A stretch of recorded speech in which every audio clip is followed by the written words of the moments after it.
tabangan ang mga estudyante nga makatrabaho samtang wala pay klase panahon sa summer, gibalik sa Cebu Provincial Employment Services Office ang SPES, Special Program for Employment of Students.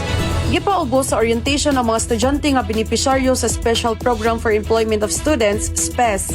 Ang mga estudyante nagpasalamat ni People's Governor Pamela Baricuatro sa oportunidad sa summer job. Sa nagkadaiyang opisina sa Kapitolyo, ipang-deploy ang mga estudyante nga na-appeal sa summer job. Sud sa 22 ka adlaw ang mga estudyante magtrabaho og adunay madawat nga allowances. I'm really thankful sa gi-offer nila nga program sa Cebu Province kay hatag sila og opportunity na mo nga makahuman og eskwela by giving us experience sa work, sa sweldo nga makapa-help na mo sa mong parents also sa nga makapadayon mi sa mong school. Kaya siya, dako kaya siya kanang impact or benefit sa mga students nga ginahan mag-work samtang wala pa ilang klase kay dungag ni siya sa kanang ilang finances. Nag-thankful ko kay na-appeal ko ani na program sa orientation, which means na makatabang siya sa akong paggaston o makahatag po ko sa akong family income. Tapos, nagpasalamat ko ni Governor Pam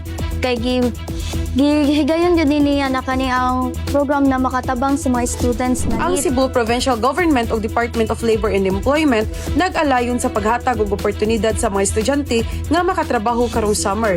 Ako, si Liani Almonia, sa bagong liderato, manginlabot magpakabana tungod kay ato ang Sugbo.